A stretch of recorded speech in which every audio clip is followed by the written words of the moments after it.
Avez-vous déjà entendu parler des annales akashiques ou des archives akashiques? C'est une sorte de bibliothèque spirituelle censée être accessible à quiconque sait comment y accéder.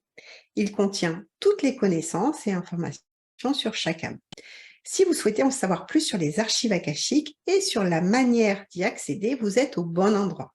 Dans cette vidéo, nous allons parler de ce qu'est exactement le registre akashique, de son fonctionnement et de la manière dont vous pouvez l'utiliser pour votre croissance personnelle et votre illumination spirituelle.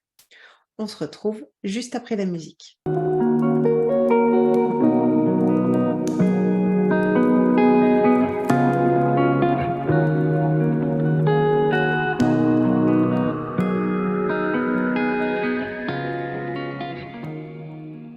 Déjà, si vous ne me connaissez pas, bienvenue, je vais me présenter. Je suis Karine, Karina la Petite. Je suis coach en développement personnel, thérapeute holistique et hypnothérapeute quantique et spirituel. Je vous accompagne à vous reconnecter à votre être divin afin de créer la vie qui vous ressemble. Je vous invite à vous abonner ici sur ma chaîne YouTube ou bien encore sur ma page Facebook et Instagram. Vous pouvez retrouver des liens en commentaire. N'hésitez pas non plus à commenter car je serai notifiée et même si vous avez des questions, j'y répondrai bien sûr en replay. Alors, avant tout, il faut essayer de définir ce que sont les archives akashiques. Bien sûr, on parle de bibliothèque, mais il s'agit de là de représentations matérielles que l'on se fait d'une énergie cosmique. Concrètement, les archives akashiques sont une énergie vibratoire qui contient la mémoire collective de l'âme de l'humanité. On pense qu'il s'agit d'un référentiel universel de toutes les connaissances passées, présentes et futures.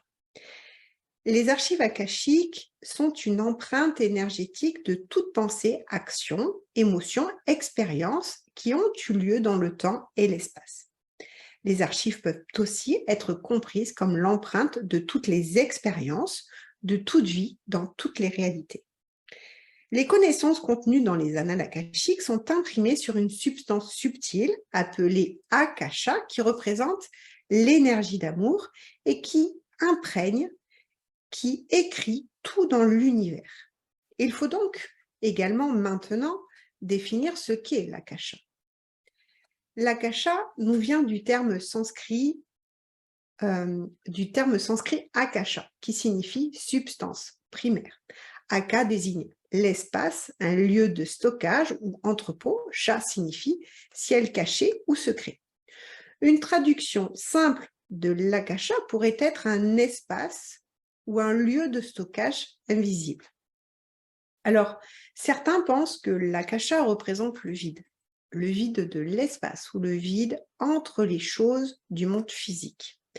Moi, je pense qu'il n'en est rien. L'akasha représente le plan éthérique, une dimension subtile qu'on ne peut pas percevoir en temps normal. C'est un plan qui dépasse de loin notre monde physique habituel. Il lie, relie toutes les choses et garde trace de tous les événements passés. C'est pourquoi on peut l'utiliser par le biais des lectures akashiques. Selon de nombreuses traditions dans l'hindouisme, l'akasha est un élément au même titre que le feu, l'air ou l'eau. Mais c'est un élément bien plus subtil, le premier élément qui ait existé. Sans lui, aucune vie n'est possible, car aucune énergie ne pourrait exister. Différentes écoles lui attribuent différentes propriétés, mais certaines choses persistent. C'est un élément subtil qui relie toute chose et qui est imperceptible. On retrouve également le concept d'akasha dans le bouddhisme. À première vue, nous pourrions penser que l'univers relève pleinement du domaine physique. Mais je vais vous donner un exemple. Nous pouvons toucher une fleur que nous voyons. Elle n'est à première vue pas liée à nous. Pourtant, si l'on regarde cette fleur de plus près, elle est composée de molécules, eux-mêmes composés d'atomes, eux-mêmes en vibration constante. Donc, rien n'est figé. De même, l'espace entre la fleur et nous n'est pas vide. Il est en constante vibration. Donc, tout est lié. Rien n'existe de façon indépendante. Si nous pouvions voir cette énergie omniprésente, nous verrions l'akasha. L'akashique est donc un plan de la conscience cosmique qui fonctionne comme étant une sorte de mémoire ou archive enregistrant tous les événements du monde. Accéder aux annales akashiques, c'est comme accéder à une bibliothèque de l'univers. Plusieurs personnes ont déjà cité les annales akashiques dans leur vie, à savoir Carl Jung, pour qui les annales akashiques sont l'inconscient collectif, ou bien encore le musicien Jim Morrison en parle aussi comme étant l'esprit universel. Les archives akashiques accompagnent l'âme dans toutes ses incarnations, enregistrant toutes les pensées, mots, émotions et actions expérimentées. Les archives akashiques sont accessibles par la méditation et par la prière pour mieux comprendre n'importe quel domaine de la vie. Elles contiennent des informations sur chaque âme qui a vécu sur Terre et nous fournissent des conseils pour prendre des décisions dans nos vies. En accédant aux archives akashiques, vous pouvez obtenir des éclaircissements sur n'importe quel sujet, comme les relations, la santé, le cheminement de carrière et bien plus encore. Alors, comment fonctionnent ces archives akashiques? Les archives akashiques nous permettent d'accéder à des mémoires qui peuvent nous aider à révéler et découvrir des situations du présent ou bien expliquer des événements karmiques. Elles fonctionnent également comme un puissant instrument pour découvrir le but du futur. La consultation de nos propres archives nous permet d'obtenir des informations sur notre âme, de réussir à se libérer de nos incarnations passées et de trouver notre chemin spirituel. Tout le monde a accès aux archives akashiques, sachant que chaque personne a une archive qui lui est propre et peut également accéder aux archives des secteurs dans lesquels son âme joue ou a joué un rôle. Alors, comment pouvons-nous y accéder? Déjà, il faut que vous compreniez que les archives sont conservées par les maîtres de l'akasha, aussi appelés conservateurs. Ces gardiens sont de puissants guides qui protègent le savoir universel. Leur principale mission est de veiller à ce que la mémoire akashique ne soit pas corrompue. Même si vous n'avez pas conscience, il suffit d'une légère modification pour chambouler le destin de millions de personnes. Donc le rôle des gardiens est de veiller à ce que seule la vérité demeure. Mais ce n'est pas tout. Les gardiens peuvent aussi faire office de guide spirituel.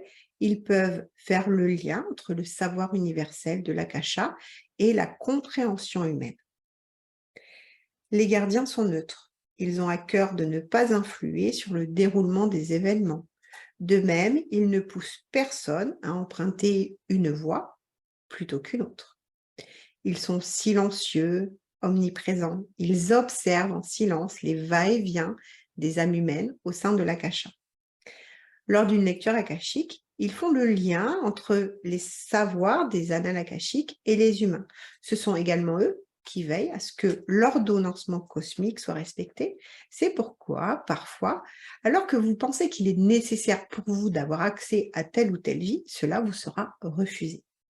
Il veille également à ce que vous consultiez vos propres archives, sauf, bien sûr, si vous avez été initié pour la consultation à autrui et que vous avez l'accord de la personne et des maîtres.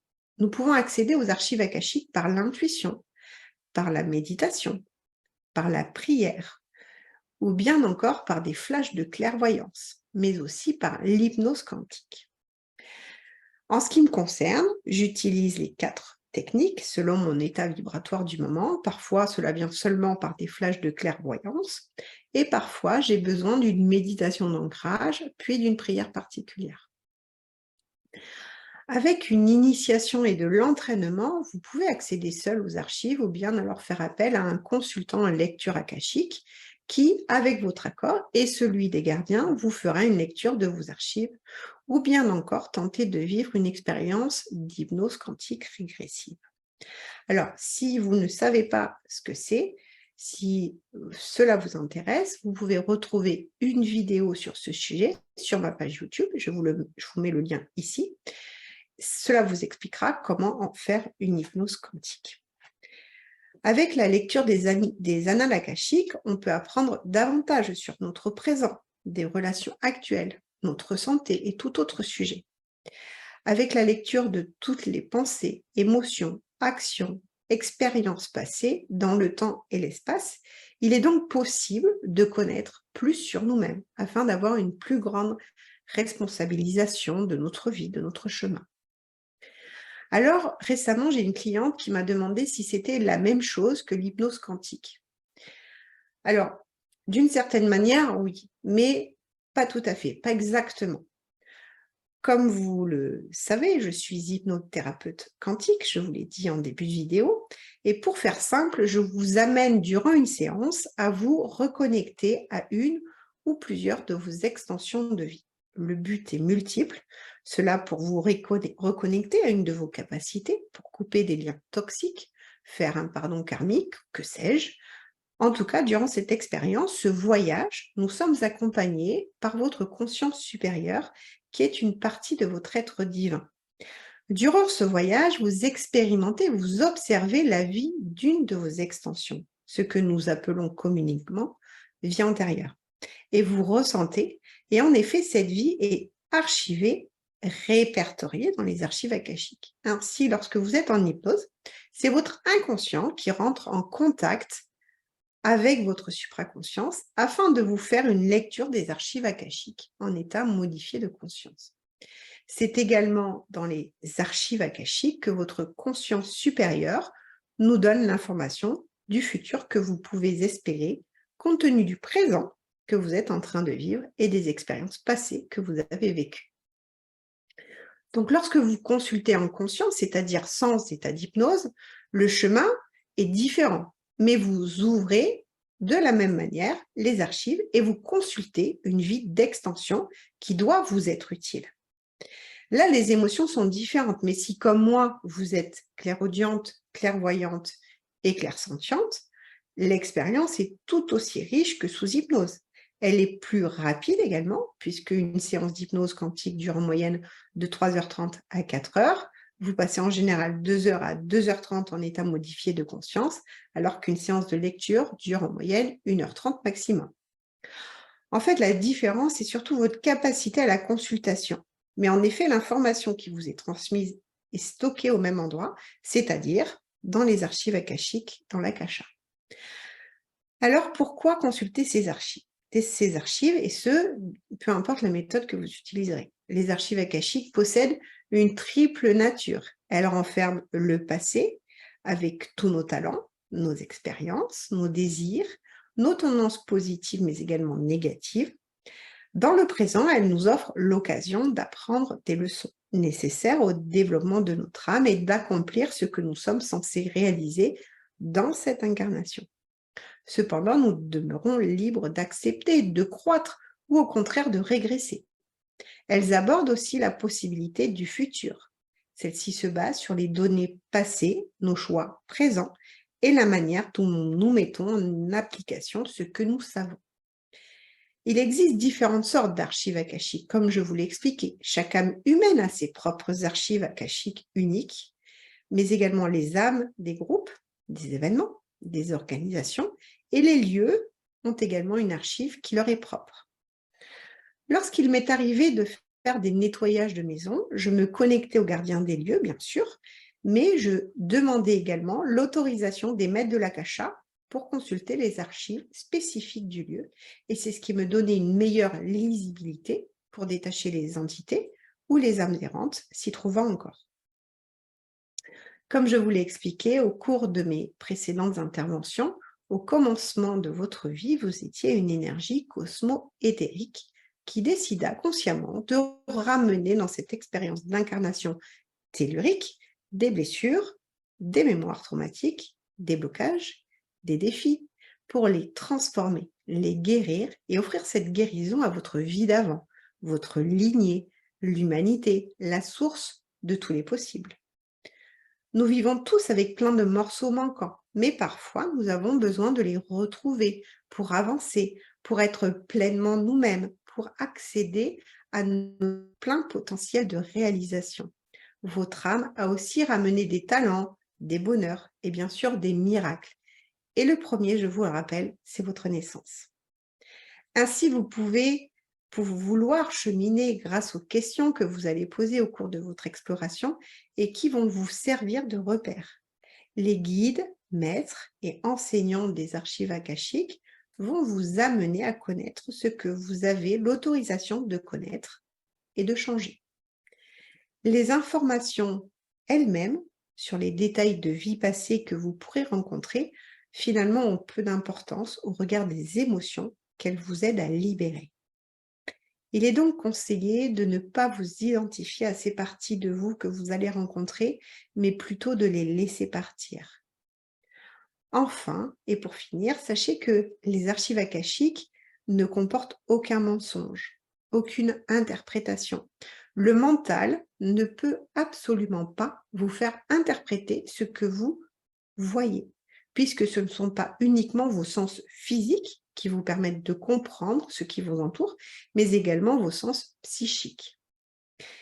Les visites dans les archives akashiques sont gravées directement dans votre psychisme et même 10 ans plus tard, vous retranscrirez exactement ce que vous avez vu sans aucune déformation. Les archives akashiques sont la vérité, que celle-ci vous plaise ou vous dérange. Alors, est-ce qu'il y a des dangers à consulter ces archives akashiques? Eh bien, j'ai envie de vous dire, c'est comme toute pratique spirituelle ésotérique. Il vous faut du bon sens, une énergie vibratoire élevée, un bon ancrage, des intentions pures et surtout ne pas être parasité par des besoins égotiques. Dans tous les cas, si vous n'êtes pas poussé par des intentions pures, vous ne pourrez pas accéder. Les maîtres de l'akasha y veilleront.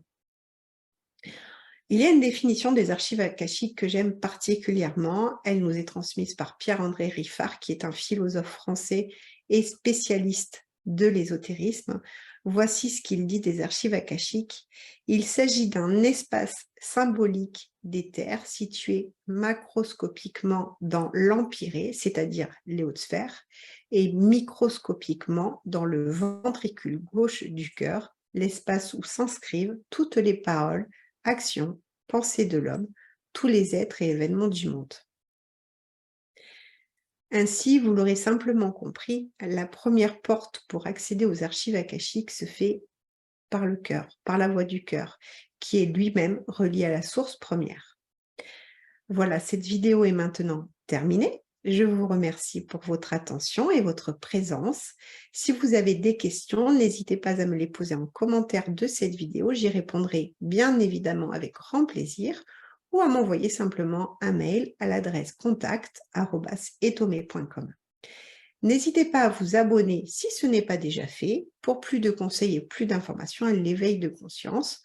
En attendant, je vous rappelle que plus que des mots, il vous appartient d'expérimenter et surtout, n'oubliez pas de prendre soin de vous car vous êtes votre priorité. À tout bientôt.